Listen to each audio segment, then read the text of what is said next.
Hey, welcome to the CMO Whisper Show. I'm your host, Steve Olensky.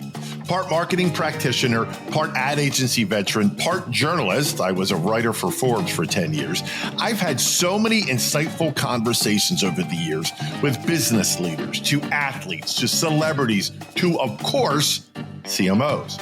The only difference now is instead of sharing those insights through written form, I'm doing it this way. My guest this week is Lisa Harrup Mieuli. She's CMO of Gigamon, the company leading the way in deep observability and network visibility for today's hybrid cloud world. But Lisa brings more than 2 decades of experience building and scaling global marketing engines at companies like Tenable, Nimble Storage, and Symantec. She's known for designing high-impact programs that drive measurable growth, elevate brand awareness, and unite teams around clear business outcomes. From navigating the evolving intersection of cybersecurity and marketing to leading through transformation, Lisa brings a rare blend of strategic clarity and creative energy that kind of turns complexity into momentum. Lisa Harrup Mieuli, welcome to the show. So listen, lots to talk about, right? Looked at your background, really diverse. I love it. And I want to start off with kind of like looking at AI as a catalyst, right? For marketing, for like modern marketing agility even. Now it's quickly become the co-pilot, if you will, for marketers everywhere. But you and I both know not everybody's using it effectively. Now I know that's a term, how effective is effective, right? But what's one practical way you've seen AI truly accelerate marketing execution rather than just add noise? Yeah, great question. I think every marketer wants to use AI or have AI as a daily part of their routine. But I think you have to be very strategic on implementing AI, right? And so I think as we went into 2025 as a marketing team, one of our key initiatives and what we call our big rocks was AI implementation, right? So how do we make AI a part of our daily lives? And we started small. So I believe it's kind of a crawl, walk, run mentality. And so we started with an AI tiger team. And so we took different members of the marketing organization from different teams and really formed an AI tiger team to think about, okay, what are the key use cases that we can implement that will help us work smarter, not harder, right? And so that tiger team formed and we worked with an agency and really thought about, okay, how do we implement AI? And so we talked about, all right, how do we use it from a content lifecycle management? So how do we get content moving through the system from execution or from idea to execution, right? And so that goes everywhere from, how do we automate intake and getting through approvals and consistency and reducing the bottleneck, structuring our tagging, and then also using Adobe AEM to centralize content activation across all channels. So making sure it's through our channels in a closed loop creation, right? And then also, how do we think about creative development? And so for our designers they're getting intake from all over the world, from field marketing, from digital. How do we make that a smoother process? And so they're not starting from scratch every single time.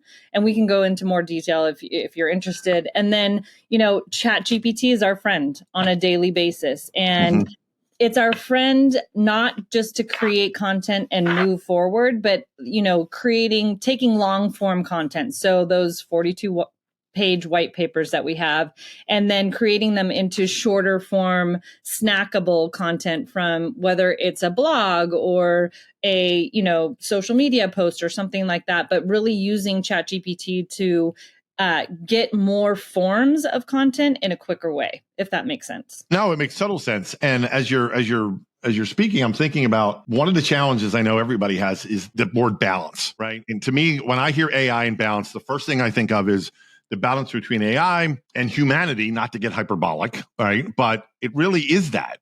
Yeah. And how, as the CMO and the marketing leader go, all right, guys, we're going to use chat, but almost don't use chat verbatim. Use it as a tool. 100%. So I think there's two ways that we all started to embrace AI. One was, I would say some people were nervous that, is it going to take my job or is it going to replace me? And two, how do I use it as a tool in every aspect, right? But I want to make sure that, yes, it is apps, to your point, it's a tool and there's still a human component to all of it. So making sure that from a personal perspective, your voice is heard, or there is that human nature in the content we're developing.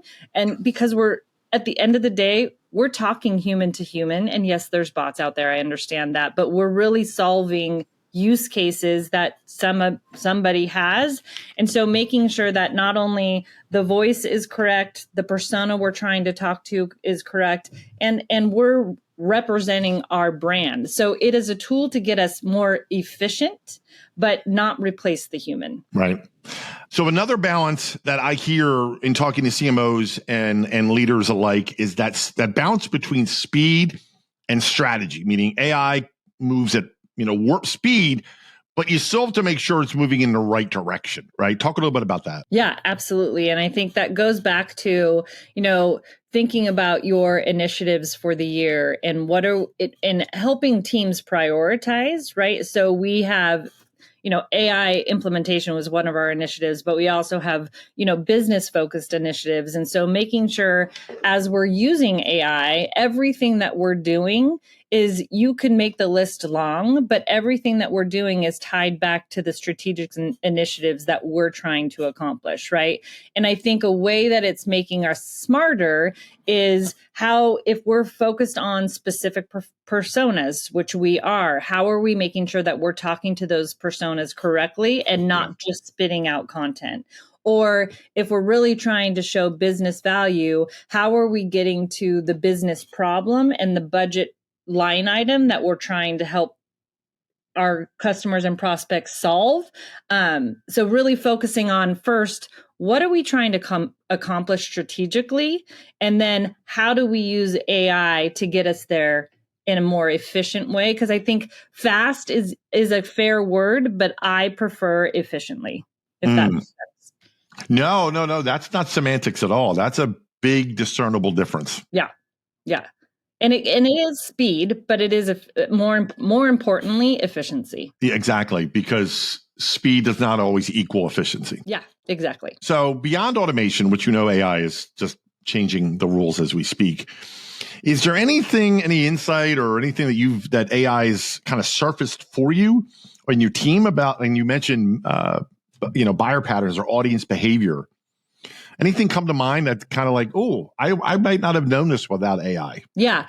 Well, I think two things, right? One, on the team side is, I think some team members were more nervous or apprehensive to, okay, how is AI going to affect my everyday life? And like we talked about, taking the human out of that.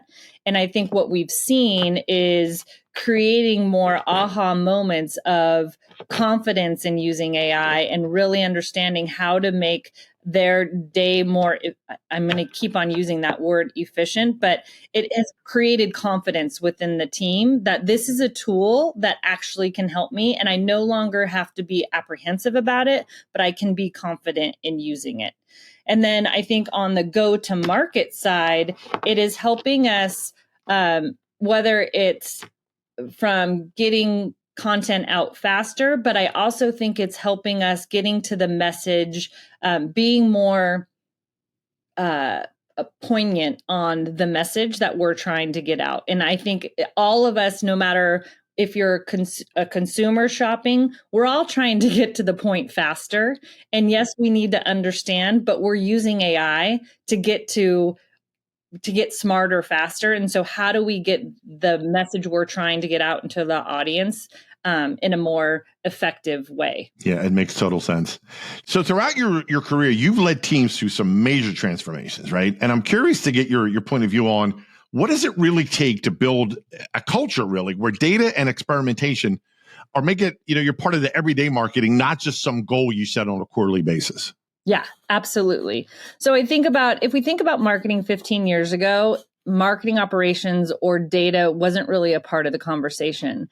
And if we think about data and marketing operations, it's absolutely a necessity to understanding on a daily basis what's working and what's not working. And so as marketers, I think we really, and me personally, what I really enjoy about marketing and building teams is making sure that the team understands how we're contributing to the business on a daily basis. And so making sure that we understand what we're doing, whether it's driving the brand, bringing brand and demand together, what is the underlying data that's actually showing success that we then are, I'm bringing to executive staff, how marketing is actually helping drive the business. Because at the end of the day, we want to make a difference as well. And we're making a difference in the success of the business. And so I think building a culture on that is helping the team understand,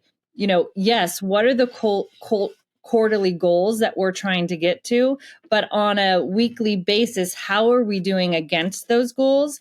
And why are we doing what we're doing? And so bringing the team along, not only what are we trying to accomplish, but why are we trying to accomplish it and what success looks like. And not just measuring success at the end of the quarter, but making sure that we're talking about success along the way. And if there's pitfalls, what changes do we need to make as an organization by looking at the data to make those changes quickly, that we're not like at the end of the quarter, oh, shoot, that didn't work, but we're able to be more agile with the data that we have at hand. So we're looking at success as a team, not just individual functions of the team.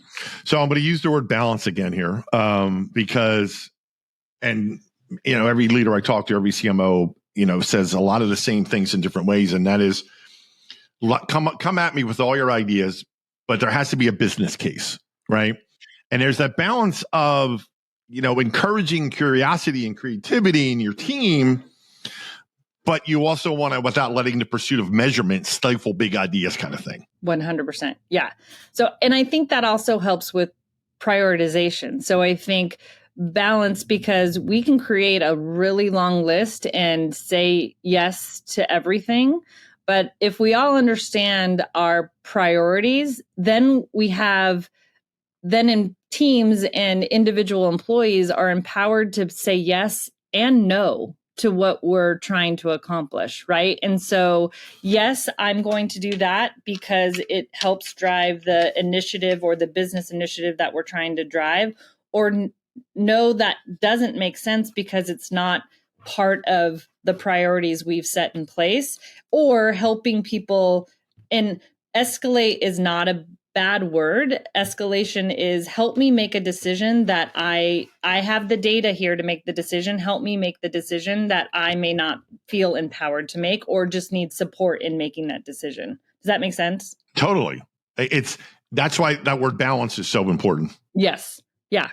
Balance is, because I think we all want to do the right thing. We all want to drive business, but at one point in time, we need to understand what is the priority and what is going to be at the end of the day the most beneficial for the outcome of the business. And so, correct. Yes, there's things that we could say yes to because I want to do this. But one, the power of no. But then two, I think you said something key there too, is we also in marketing, our goal is to be ahead of our skis, right? And so to be creative, to think differently. And so sometimes not have the data get in the way of trying something new, and, try something new and fail fast. And, yep.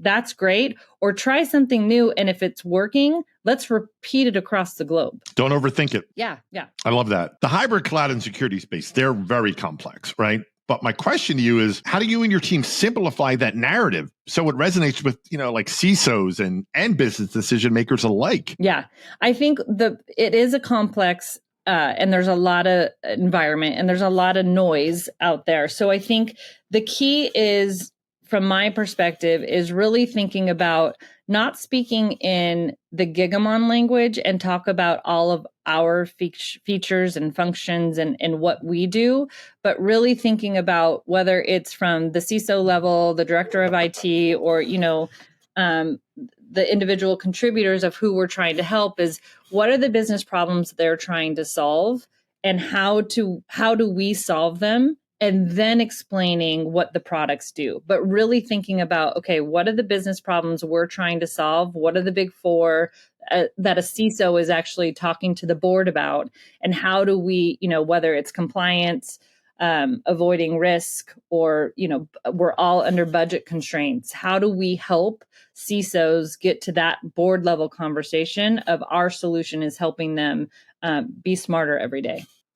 So we both know marketing is very often that connective tissue, right, between the technical side, the commercial teams, and so on. Taking yourself even out of your own industry, if you will, how can a CMO like bridge that language gap? Engineering, product, the customer, that can be a real challenge. How do you do that? Yeah, I think that, that's interesting. I just had a conversation with our head of products yesterday or the day before. And what we really talked about is how do we get away from the function feature, and how do we get to the value and the question of why, right? Why buy Gigamon? And if you're having those conversations with your product teams and your marketing teams, and you get away from, wait, I want to put 5 more bullets just to explain this one thing, but we're really talking about how do we create the value for our customers, and how do we get to the why faster, right? Yep, exactly. Talk a little bit about, I know this is an overused term, but storytelling, right? Because as we both said at the top of this, we're still marketing the humans. The last time I checked. Yep. With emotions and good days, bad days. So how does a brand like Gigamon use storytelling? Yeah, that's another conversation that we're having as we're getting into, AOP planning for 2026 is how do we really think about being better storytellers from a marketing perspective? And some of the conversation was, how do we spend more time with our sales organization to understand what are the stories they're telling when they're in one-on-one conversations? What are the stories that, Shane, our CEO, is telling when he's having a conversation with C-level? Or so making sure that we're taking real life stories that are happening in the field on a daily basis, and how do we take them in and make them reach broader than just an individual conversation. But I absolutely think, and this goes back to the value and the why, is we as marketers all have to be thinking about the story we want to tell. And we're not telling a story in a 42-page document. We have to tell our story in what I call snackable content that people can have, an aha moment quickly and then want to learn more, right? Because what we also know is that buyers, customers and prospects, they're 70% through the buying cycle before they want to talk to us, right? And so we have to make sure that our content is in front of them the way that they want to consume it. So when they are ready to raise their hand and they've made that short list, that we're a part of that conversation. But we have to be in front of them because we all, whether you're a consumer or a technology buyer, we all do research on our own before we want to talk to anybody. Sure. And so making sure that we help them through that process, that it's like a self-managed process. Measurement, right? Another holy grail, right? We all know for marketers, especially when things like storytelling.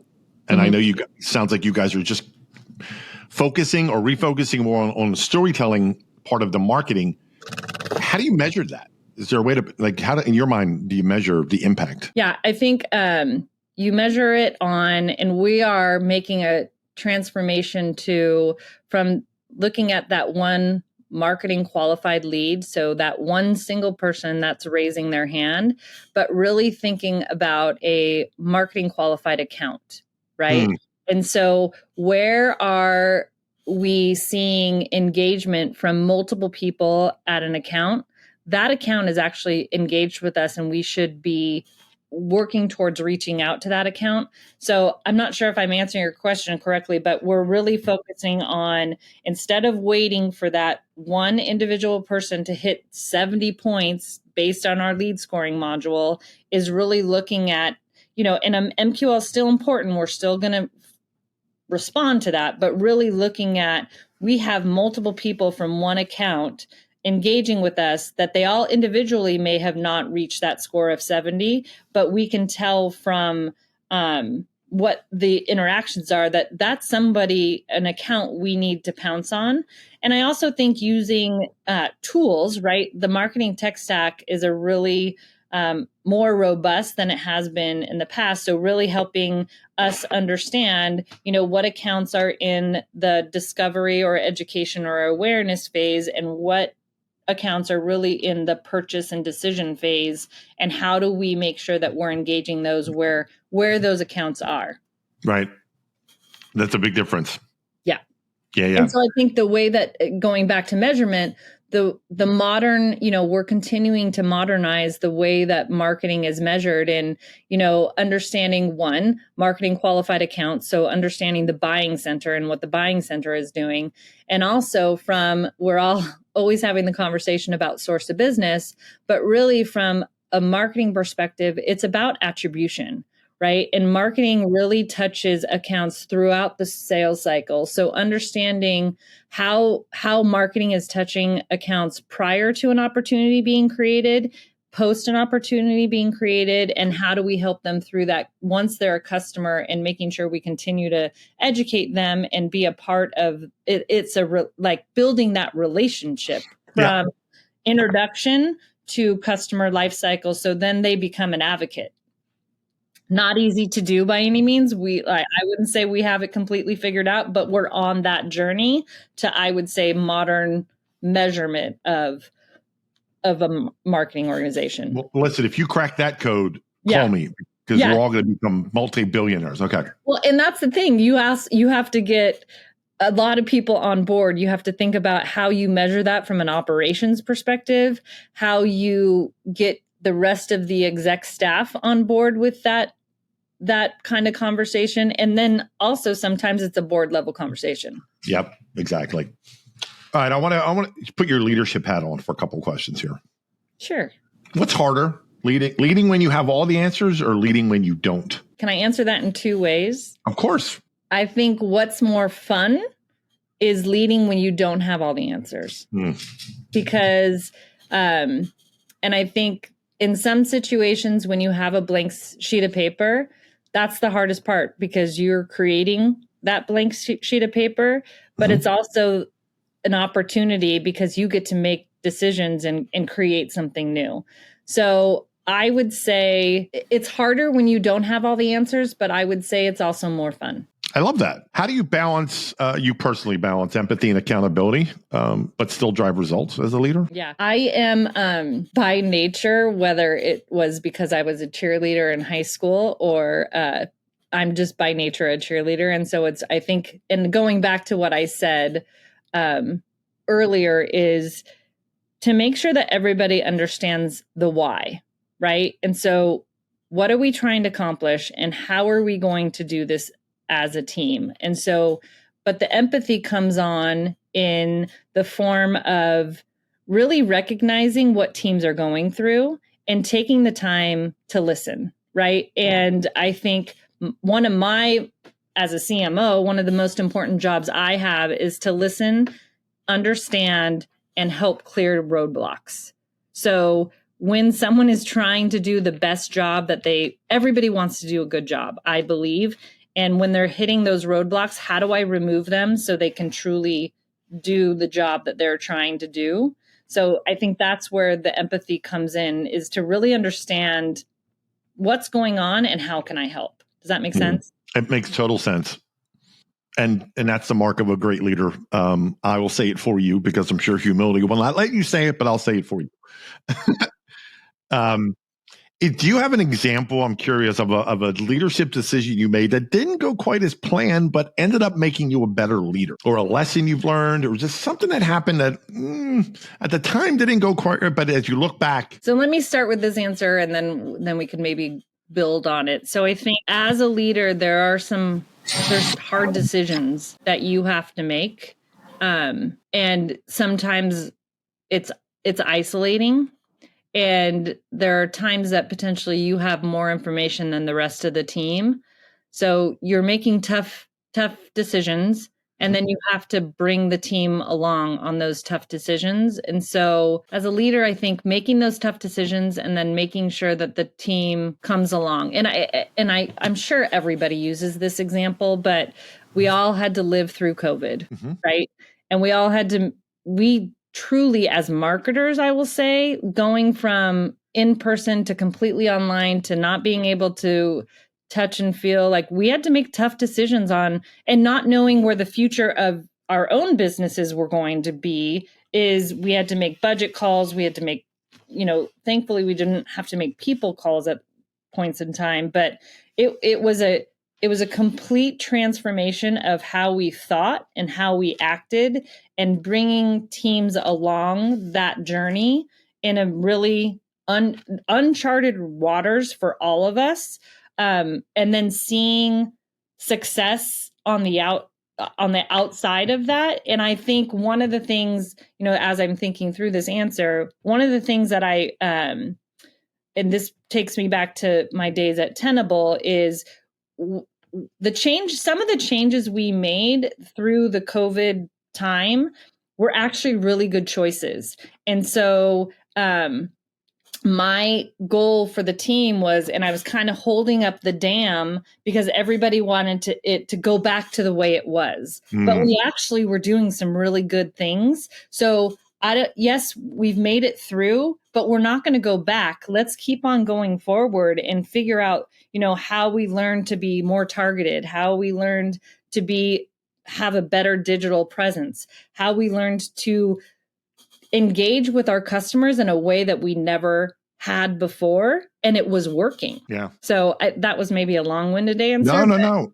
There's I got there. Listen, it was perfect because it was from you. Okay. Looking at the time, we're going to wrap it up. If you've listened to any of my episodes, I always end it the same. I ask you 5 very random personal questions just to get to know you on a more fun level. And if you're ready, yeah, here we go. First question. What's a song that instantly puts you in a better mood no matter where or when you hear it? Sweet Home Alabama. Care to elaborate, or just that's it? Yeah, so it takes me to my college days. I was in a sorority. I was a Delta Gamma, and that was our theme song. And so, yeah, it brings a smile to my face every time. Got it. If you weren't doing what you do now, what's the completely unrelated job or passion you would chase just for fun? Oh my God, this could be embarrassing, but I say it all the time. I'd be a backup dancer. Yeah. I'd be a backup dancer for a big concert. Taylor Swift. I don't know if it's Taylor Swift, but like I've said Justin Timberlake in the past. Okay. I love that. That's embarrassing, but that's okay. No. Okay. If someone shadowed you for a day, what would surprise them most about how you actually work? I need caffeine definitely in the morning, and I work better under pressure. Ooh, interesting. Okay. I like that. What's the one thing most people always seem to get wrong about you at first impression? That's a tough one. Well, framed another way would be, what's something people would be surprised to know about you, to learn about you? I think you just shared you want to be a dancer. Yeah, exactly. I think, you know what? I think, and this is maybe too Pollyanna, but I truly am as positive as I come across to be. Okay. Last question. It's a 2-parter. Oh boy. If I asked your closest friends, what is your superpower and what is your kryptonite? My superpower is, some of my friends call me the director, because I can make decisions and get people to do things, get people in line and to do things orderly. My kryptonite is bad attitudes. Okay. So listen, what a great conversation. I knew it was going to fly by. You are amazing. Thank you so much, Lisa Harrup Mieuli. Lisa Harrup Mieuli, CMO of Gigamon. Thank you for being on the CMO Whisperer Show. It was fantastic. Thanks for having me. Look forward to doing it again. Well, that wraps up another episode of the CMO Whisperer Show. I hope you shared this episode with your friends. And if you have not already, please subscribe to be kept up to date on all the latest episodes. And if you're so inclined, leave me a review on your favorite podcast platform. Thank you.